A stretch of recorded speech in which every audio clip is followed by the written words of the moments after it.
Okay, hello. So today I want to actually talk about something substantial, which is how I got to this point, the decision where, so it's now Thursday, and on Tuesday I'll be getting a hair transplant. 2,200 FUE follicles transplanted from the back and sides to the front.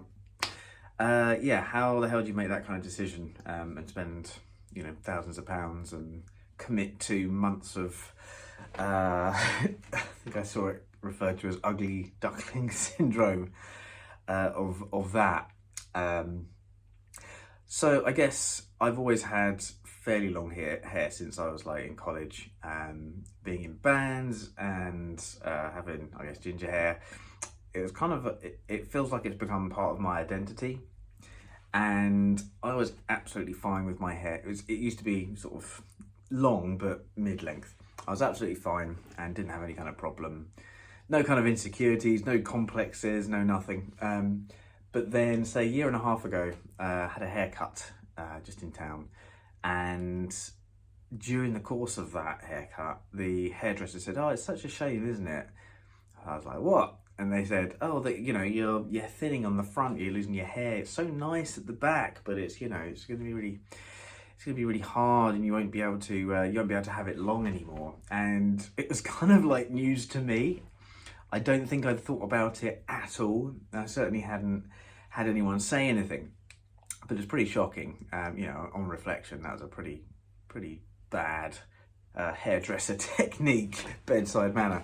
And I went back again a short while later, for a follow-up haircut, and they said the same thing, and it kind of annoyed me, shook me, and it did make me insecure. It made me feel that I was getting older, and suddenly, and I didn't realize that I'd have to deal with that I might have to completely change my hairstyle, and it just felt like a big part of who I am.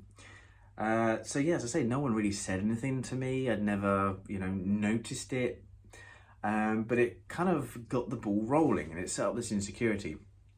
And from that point on, I was trying to think about what to do with it. Do I want to try a treatment? Do I want to accept that it's just a part of getting older? Do I actually believe that anything's happening with my hairline? I looked at some photos from 7-10 years ago, and actually it looks kind of about the same. And I felt like I didn't have objective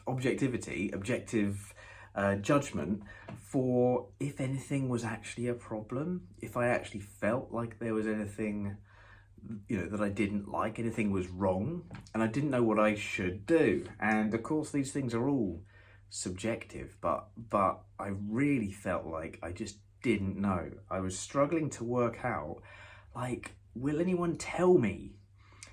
Asking friends, family, and so on. Would anyone tell me if my hair looked shit? Would they say, yes, that's a receding hairline and it doesn't look good?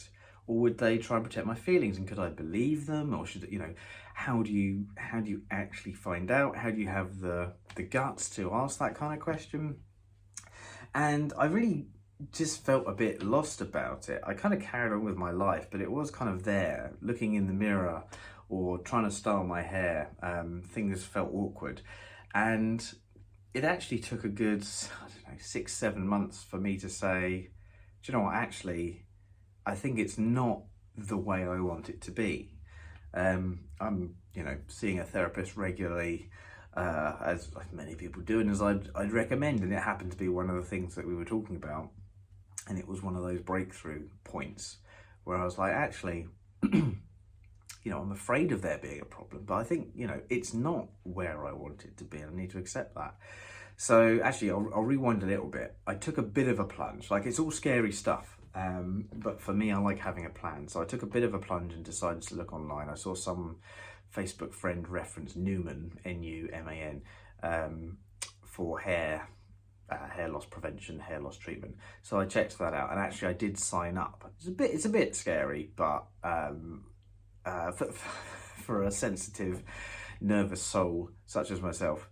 But it's kind of admitting there's a problem is the first step. That sounds so common, so obvious, but so I did that.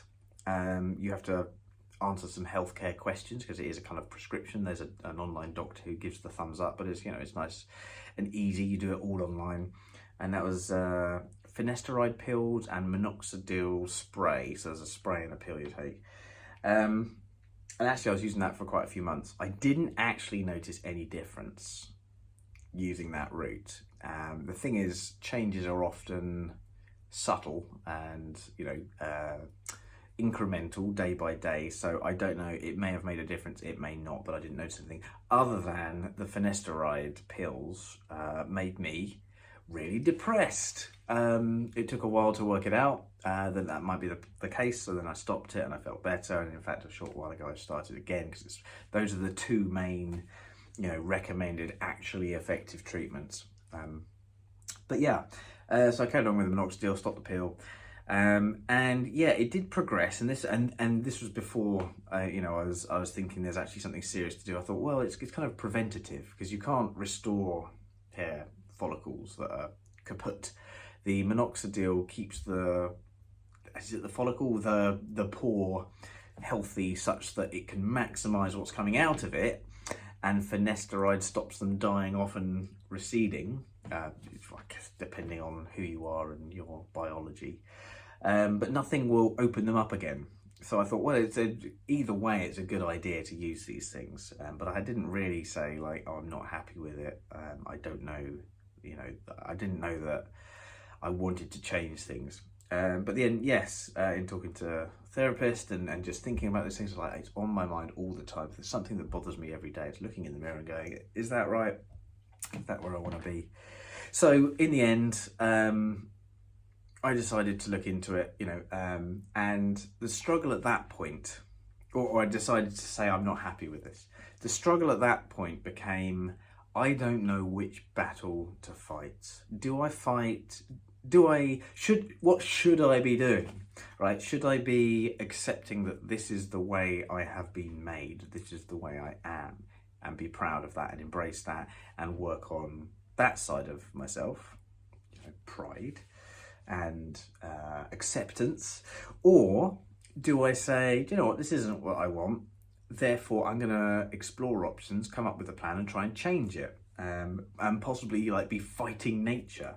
And a big part of it was, is that really vain? Is it worth the money? You know, how do I feel about that? It's kind of a cosmetic procedure. It's kind of like getting a nose job, or is it, you know, isn't that self-obsessed? Isn't it, you know, valuing something that you shouldn't be prioritizing? You know, isn't it trying to do things because you care about how other people perceive you? I'll admit, I do probably care too much about, you know, what other people think of me and how they perceive me.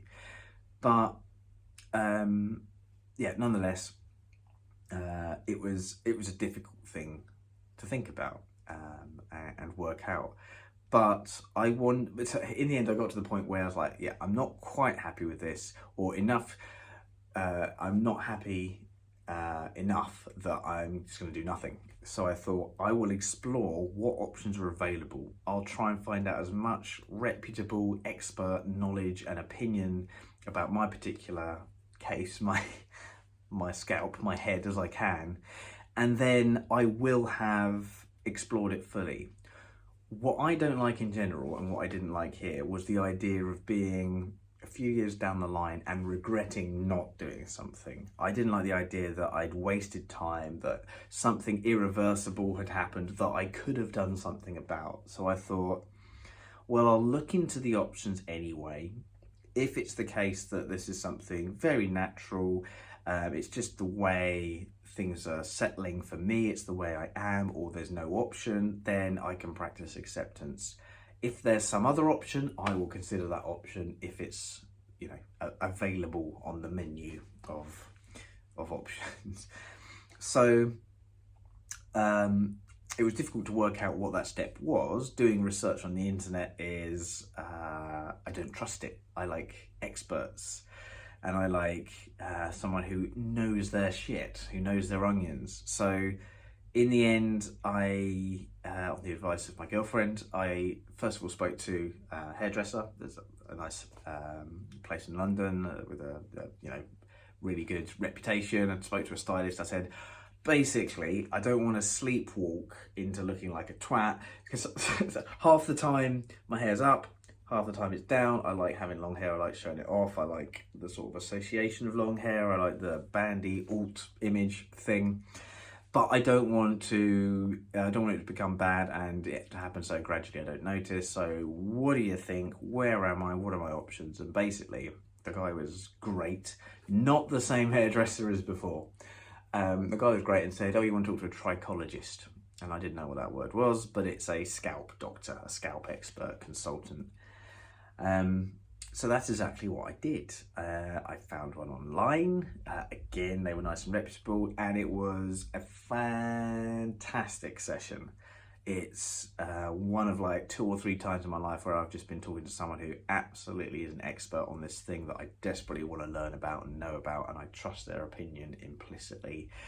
And it was great. It was like an hour and a half of photos, of looking around, of microscopes, of pictures, of counting, of chat about everything from nutrition, lifestyle, the mental health side of things, options, again, confirming things that I'd read online or saying, no, that's not quite right, and, talking about supplements I take.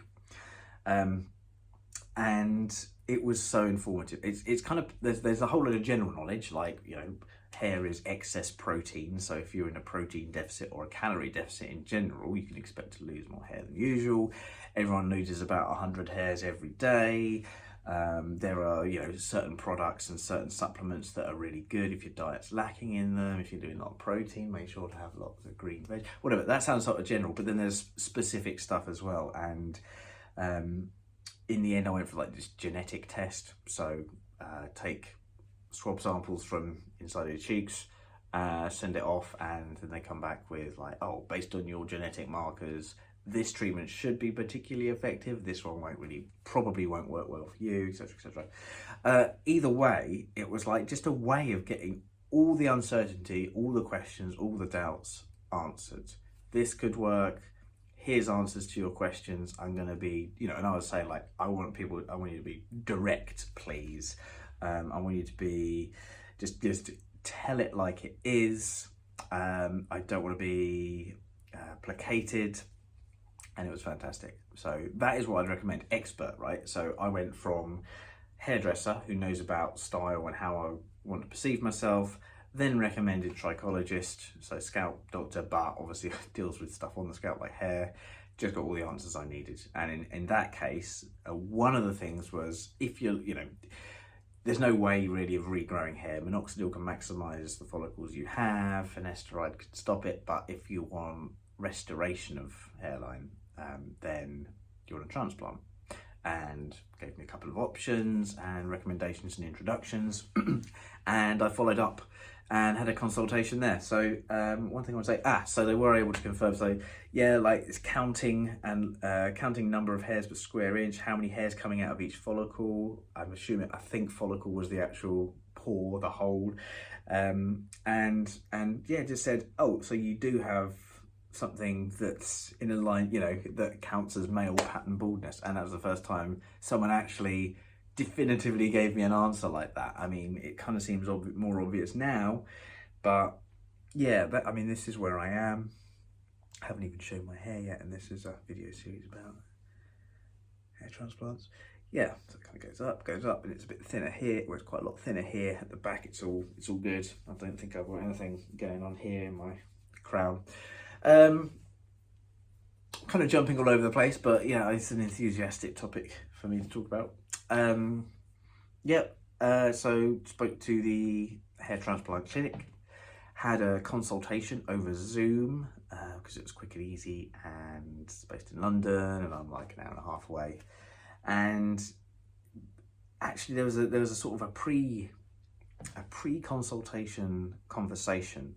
Someone who worked at the clinic, and they were kind of just trying to sound me out and I think try to find reasons that I shouldn't do it. So it kind of felt a bit like they were trying to put me off.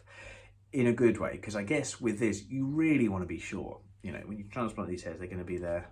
The doctor said today that they're going to be there till you're like 75. So it wants to be something permanent that, you know what you're letting yourself in for. So that's my journey from being absolutely fine and, ignorance being bliss, through to insecurity, worrying about it every day, through to some therapy breakthrough, through to expert advice and feeling like I can get a plan in place, I can work out where I am, and then I can see a way forward. So I think that's probably it for today. It's Thursday, so we've got Friday, Saturday, Sunday, Monday, and then the big day is Tuesday. I'm going to try and do it daily from now on. I'm uploading this video hopefully tonight, just after I upload the first one, bit of an introduction.